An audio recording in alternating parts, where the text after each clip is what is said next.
तो नमस्कार, प्रणाम, सत श्री अकाल। आप लोगों को बहुत बहुत धन्यवाद कि हमारी पिछली कहानी सुनी आपने, उस पर राय भेजी, कमेंट की। बहुत अच्छा लगता है। तो उम्मीद करते हैं आप और आपकी फैमिली बहुत ही खुश होंगे और बहुत ही स्वस्थ होंगे। तो चलते हैं एक नई, बहुत ही इमोशनल और बहुत ही ऐसी कहानी है जिसे सुनकर के आपको बहुत अच्छा लगेगा। बहुत ही रोमांटिक कहानी है, बहुत ही इमोशनल कहानी है। इस कहानी का एक सबसे बड़ा जो उद्देश्य है, जो सबसे बड़ी इसमें अच्छाई है, तो इसमें ये दर्शाता है, जो ये कहानी का शीर्षक है, ये बताता है कि कभी आपको किसी की जो मदद या एहसान हुआ हो आप पर, तो उसे भूले ना। हो सकता है कि कहीं छोटी सी उसकी मदद से आपके ज़िंदगी में बहुत बड़ी उपलब्धि हासिल हुई हो। तो इसीलिए मैं इस कहानी को आपको बहुत ही विस्तार से सुनाता हूँ। एक गांव होता है, जिस गांव में दो दोस्त रहते होते हैं। दोनों दोस्त बहुत ही अच्छे मित्र होते हैं, लेकिन दोस्ती के मामले में बस दोस्ती कहने के लिए थी। बाकी छोटे और बड़े भाई थे, भले ही गांव के थे, लेकिन बड़ा भाई बड़ा था, जिसका नाम राजेंद्र प्रसाद था। जो बड़ा भाई होता है वो राजेंद्र होता है, और जो छोटा भाई होता है उसका नाम रोशन होता है। तो राजेंद्र के दो बच्चे होते हैं, वाइफ होती है, और राजेंद्र होता है, तो परिवार उनका दोनों का अच्छा चल रहा होता है।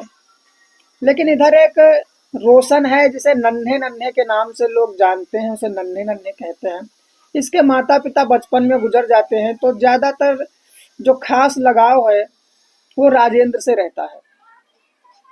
राजेंद्र काफ़ी नन्हे का ख्याल रखते हैं, खाने से लेकर के दवाई, रहने की व्यवस्था जो भी है वो कर देते हैं। बहुत ही प्यार करते हैं नन्हे से। भले ही गांव का है लड़का, लेकिन अभी वो पढ़ाई कर रहा है, तो उसमें बहुत ही अच्छी बात थी गांव में। जो उस समय 1990 के दशक की बात है, जब नन्हे पढ़ाई कर रहा था, तो राजेंद्र को बहुत अच्छा लगता था कि हो सकता है हम नहीं पढ़ सके हैं, तुम गांव के हो, हमारे बहुत अच्छा रिलेशन है, हमारा बहुत अच्छी पटरी खाती है, तो हो सकता है आप आगे पढ़ कर के कुछ बन जाओ, तो हमें बहुत अच्छा लगेगा।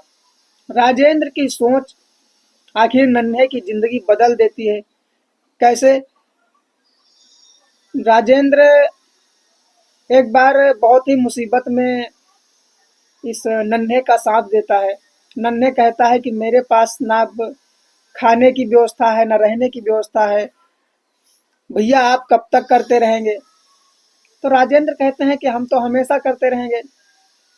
तो नन्हे ने कहा कि देखो, मैं अब पढ़ाई करने के लिए बाहर जाना चाहता हूँ, यहाँ मैं पढ़ चुका हूँ। अब बाहर जाऊँगा तो पढ़ने के लिए थोड़ा दिक्कत होगी, हमारे लिए परेशानी है। उसके लिए मैं बंदोबस्त कर रहा हूँ। मैं खेत जो हमारा है उसे मैं बेचना चाहता हूँ, लेकिन कोई खरीद नहीं रहा है। अगर हो सके तो आप भिजवा दीजिए, ताकि मेरे पास सिर्फ 10,000 रुपये हो जाए, जो मैं 10,000 रुपये लेकर के बाहर पढ़ाई करने जा सकूं, और वहां पढ़ कर के हो सकता है मेरा कुछ भविष्य उज्जवल हो जाए, हो सकता है कुछ बन जाए। राजेंद्र कहता है कि यार, तेरी जमीन तो इतनी है नहीं जो इतने दामों में कोई ले लेगा। राजेंद्र कहता है कि ठीक है, मैं करता हूँ कुछ न कुछ। तो राजेंद्र के पास दो भैंस थी उस समय। राजेंद्र अपनी दो भैंस बेचता है, और अपनी पत्नी के जेवर गिरवी रख देता है, और कहता है कि ये पैसा ले लो, 10,000 रुपये इकट्ठा हो गया है, और जहां जाना चाहते हो वहां चले जाओ। रोशन देखता है उन पैसे को, नन्हे देखता है उन पैसों को, तो कहता है कि कहाँ से लाए हो आप? तो कहता है कि अरे छोड़ो, तुमसे क्या लेना देना है कहाँ से लाए हैं। जहाँ से लाए हैं हम वहाँ फिर से चुका देंगे, तुम अपना जाओ, पढ़ाई करो, अच्छे से मन लगा करके पढ़ना। नन्हे और रोशन लाल वो एक छोटा सा गांव छोड़ देते हैं और मुंबई की तरफ चले जाते हैं। मुंबई जाकर के पढ़ाई करते हैं। पढ़ाई करने के साथ साथ कुछ काम भी करते हैं। जब थोड़ा पैसा हो जाता है तो अच्छी एक कंपनी में उन्हें नौकरी मिल जाती है। नौकरी करते हैं कंपनी में पढ़ाई की तरफ से। जो पढ़ाई से अच्छे पढ़ने में थे तो पढ़ाई की वजह से इनको अच्छी जगह नौकरी मिलती है, कंपनी में नौकरी करते हैं। इनकी एक डिग्री हो जाती है एमबीए, जिस डिग्री के तहत ये बिजनेसमैन हो जाते हैं अपने आप में, लेकिन अभी नहीं कर रहे थे। देखते हैं कुछ दिन बाद इनको जब थोड़ा पैसा इकट्ठा होता है तो छोटा मोटा धंधा चालू करते हैं, छोटे मोटे बिजनेस में पैसा लगाते हैं। जब खूब अच्छा चल जाता है 1990 में आए हुए सन 2012 में वापस जाते हैं अपने गांव। जब गांव जा रहे होते हैं तो अपने गांव में जाने से पहले ये कुछ, जब शहर से निकलते हैं मुंबई से, तो एक बैंक होती है जिसमें रोशन का खाता होता है और अपनी पत्नी और अपने बच्चे दोनों के साथ आज गांव के लिए वापस हो रहे थे। तो देखते हैं कि एक बैंक में रोशन जाकर के कम से कम 12 लाख रुपए निकलवाते हैं। 12 लाख जब रुपए निकलवाते हैं तो इनका बेटा पूछता है कि पापा इतने सारे पैसे, आखिर 22 साल बाद गांव जा रहा है आदमी, और 22 साल बाद जब गांव जा रहा है तो गांव के लिए 12 लाख रुपए, जबकि बच्चों को ये भी नहीं मालूम कि गांव में कौन है, क्या प्लानिंग है, कुछ घर बनना है, खेत में कुछ होना है, कुछ नहीं मालूम किसी को। लेकिन गांव चलने के नाम पर 12 लाख रुपए लेकर चलते हैं। तो पत्नी भी पूछ पड़ती है कि 12 लाख रुपए गांव ले जाकर के क्या करेंगे। तो कहता है कि तुम्हें नहीं मालूम है, ये किसी का कर्जा है हम पर जो चुकाने जा रहे हैं। तो उनकी पत्नी कहती है, उनका बच्चा कहता है कि हमारी और आपकी शादी के 10 साल हो चुके हैं और 10 साल में आप कभी गांव नहीं गए हैं, तो आप पर किसी का कर्जा कैसे हो सकता है गांव से। और दूसरी बात, मैं जब से आई हूं तब से तुम अच्छा बिजनेस करते हो, आपकी 4-4 फैक्ट्रीज हैं, आपका बहुत बड़ा काम है, करोड़ों की धन दौलत है, करोड़ों का पैसा आपके पास है, लेकिन 10-12 लाख रुपए का कर्जा गांव से आपने कब लिया ये मुझे नहीं पता है। तो कहता है कि मैं आपको एक छोटी सी कहानी बताता हूँ। कहानी ये थी कि जब वो, कहता है कि मैं छोटा था तो एक मेरा दोस्त है, मेरा भाई है, जिसने मुझे 10,000 रुपए अपनी पत्नी की जेवर और 2 भैंसिया बेच करके दी थी। मुझे उसका कर्ज चुकाना है। तो बोली कि क्या 10,000 का कर्ज जो है वो 12 लाख से चुकेगा। तो बोलता है कि नहीं, मैं जितने दे रहा हूं उतने कम है, मैं जितने लेकर के जा रहा हूं उतने कम है, क्योंकि उसका जो कर्ज है वो मैं कभी नहीं उतार सकता। शायद अगर वो खाने को ना देता तो मैं भूख से मर जाता और मैं दुनिया में ना होता। और अगर 10,000 रुपए ना देता तो मैं मुंबई नहीं आ पाता, और जो कुछ मेरे पास है कुछ नहीं होता। जो भी है वो सब उसके रहमो करम पर है, न पढ़ाई कर पाता। इतना प्यार दोस्त के लिए पत्नी देखती है तो कहती है क्या बात है, आप वाकई में बहुत सच्चे और ईमानदार और बहुत नेक दिल के आदमी हैं। आपसे शादी करके मैं भी धन्य हो गई हूँ। इतनी अच्छी, इतनी सुंदर सोच के व्यक्ति को मुझे बहुत अच्छा लगा। पत्नी कहती है कि ठीक है चलो। वो लोग उस छोटे से गांव में पहुंचते हैं। आज नन्हे नन्हे नहीं थे, नन्हे बहुत बड़े थे। सूट बूट, 60 लाख की गाड़ी, 50,000 की घड़ी, 10,000 की पेन, लग ही नहीं रहा था कि गांव में कोई नन्हे या रोशन आया हुआ है। गांव पहुंचता है तो चारों तरफ से लोग इकट्ठा होते हैं। सब लोग उस साहब को देख रहे होते हैं। किसी ने समझा कि कोई रास्ता भटक गया है, किसी ने समझा कि कोई गांव आया है किसी काम से। तो तमाम लोग इकट्ठा होकर के पूछते हैं कि साहब आपको कहाँ जाना है, साहब आप किसके यहाँ आए हैं। तो कहता है मैं राजेंद्र के वहां आया हूं, मुझे राजेंद्र से मिलना है। गांव की हालात भी 20 साल के बाद बदल जाती है। गांव का जो हुलिया है वो भी बदल जाता है। तो पूछना ही पड़ता है कि राजेंद्र का घर कौन सा है। तो पूछता है कि राजेंद्र का घर ये सामने वाला है। रोशन सीधे उसके घर के अंदर घुसा चला जाता है और कहता है कि साहब कहाँ हो। राजेंद्र देख करके चौंक जाता है कि अरे साहब काय झूठ बोल रहे हैं, साहब तो आप हैं, हम कौन से साहब हैं। अरे साहब क्या हो गया। रोशन कहता नहीं साहब आप हैं, साहब बाहर आइए। अभी तक राजेंद्र ने पहचान नहीं सका कि आखिर ये है कौन। नन्हे कहता है कि पहचान पाए हो। तो राजेंद्र कहता है साहब हम नहीं पहचान पाए। क्या हो गया है, कौन है आप। तो राजेंद्र से रोशन बोलता है कि किसी नन्हे को जानते थे आप। राजेंद्र कहता है जी हाँ, नन्हे को मैं जानता था।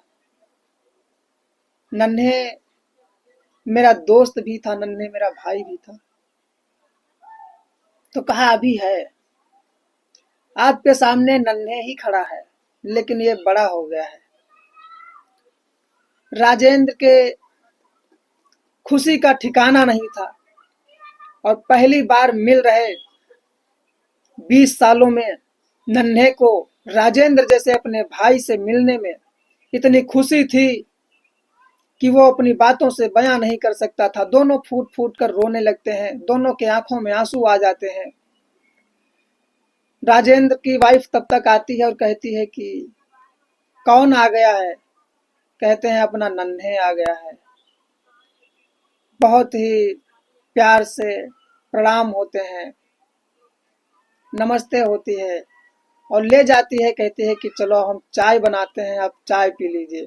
नन्हे कहते हैं कि हाँ जरूर, बहुत समय हो गया ना आपके हाथ से खाया है और ना आपके हाथ से पानी पिया है, तो आज चाय पीने का अवसर मिला है, बहुत ही अच्छा लग रहा है। गांव वाले पूरा मोहल्ला घेर रखा था आज रोशन को। देखता है रोशन की चाय बनाने के लिए भी व्यवस्थाएं अस्त व्यस्त हैं, बहुत ही आज हालातों से गंभीर हैं। खैर रोशन पूछता है कि आपका क्या हाल चाल है, कैसी स्थिति है आपकी। रोशन कहता है कि आप मुझे पूरी बात बताएं कि आप कैसे जी रहे हैं, आप किस हाल में हैं, सब कुछ ठीक है।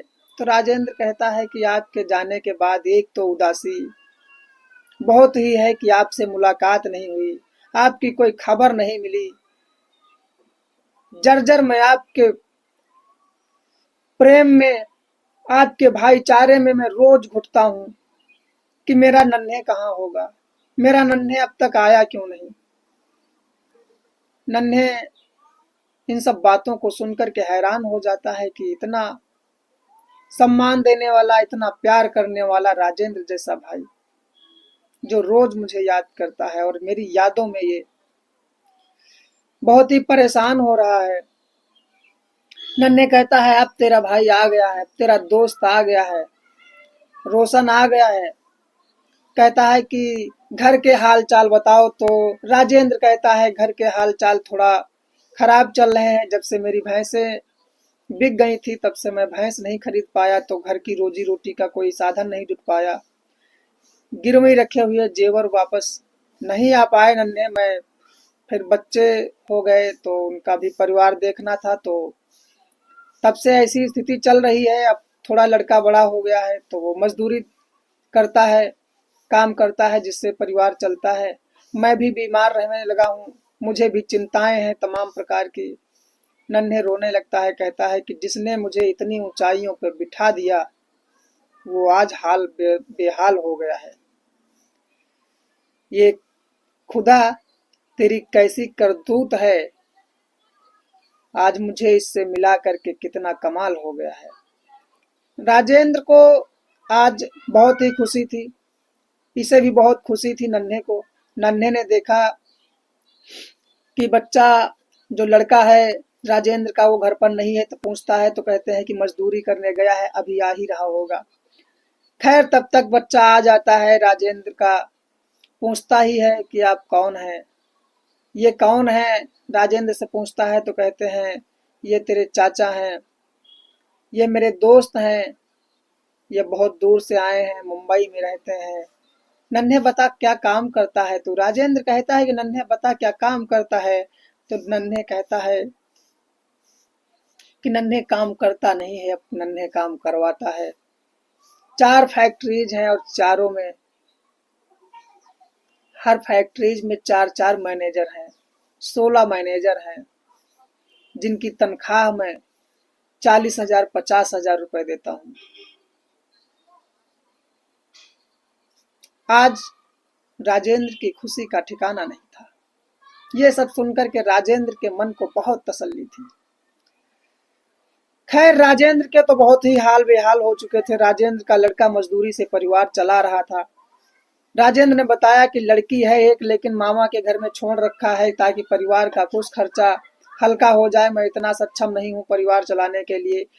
उसी वक्त नन्हे अपनी गाड़ी उठाते हैं और उस लड़के को बिठाते हैं राजेंद्र के और कहते हैं कि चलो बताओ कहाँ है आपके मामा का घर, जहाँ पर बेटी राजेंद्र भैया की है, मैं उसको लेकर के आता हूँ। तुरंत राजेंद्र के ससुराल जाते हैं नन्हे और वहां से उसकी बेटी को लेकर के आते हैं ताकि राजेंद्र की जो खुशियां हैं वो बरकरार रह पाए।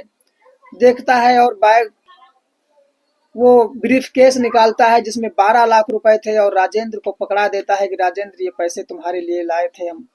राजेंद्र कहता है कि इस पैसे की मुझे क्या जरूरत है, मैं आपका एहसान नहीं लेना चाहता। राजेंद्र से नन्हे कहता है कि बात एहसान की नहीं है, बात ये 10,000 रुपए कर्ज की है। अब तक तो इतना सूद ब्याज हो जाता है, लेकिन फिर भी नहीं, मेरे पास जो भी है मैं जितना दे दूं आपको, मैं आपसे बरी नहीं हो सकता। लेकिन देखता है कि गांव की स्थिति खराब है तो राजेंद्र से कहता है कि आप लोग हमारे साथ चलिए। नन्हे एक रात वहां रुक जाता है। जब ये राजेंद्र कहते हैं कि एक रात रुक जाओ कल चलेंगे, राजेंद्र और नन्हे वापस आ जाते हैं दोनों मुंबई। नन्हे राजेंद्र के साथ बखूबी अपनी दोस्ती निभाई, बखूबी जो राजेंद्र ने किया था उसका एहसान उतारा और राजेंद्र को पूरे परिवार समेत मुंबई ला करके उन्हें एक फ्लैट में रहने की जगह देता है और उसके लड़के को अपनी कंपनी का सीईओ बना देता है। कुछ दिन तो खैर मैनेजर की पोस्ट पर रहता है, लेकिन बाद में सीईओ बना देता है और कहता है कि आप कंपनी को बहुत ही ढंग से संभालना, क्योंकि राजेंद्र का लड़का पढ़ाई भी कर रहा था और मजदूरी भी कर रहा था। राजेंद्र का लड़का भी संघर्षशील था। तो इस तरह से नन्हे ने बखूबी प्यार निभाया अपने दोस्त के साथ, बखूबी एहसान फरामोश नहीं निकला। जैसे आज के ज़माने में तो बहुत सारे लोग एहसान फरामोश निकल जाते हैं, भूल जाते हैं कि किसी ने कुछ किया है हमारे साथ। तो इस तरह से बहुत ही सुखमय जीवन यापन कर रहे हैं राजेंद्र और नन्हे। अब सबके परिवार अच्छे हैं, खुशहाल हैं। तो बस कहानी यहीं तक थी हमारी। आप लोगों को अगर कहानी अच्छी लगी हो तो वीडियो को लाइक कर देना और चैनल को सब्सक्राइब कर लेना। आप फिर मिलेंगे कल रात 8 बजे, तब तक के लिए नमस्कार, धन्यवाद, जय हिंद।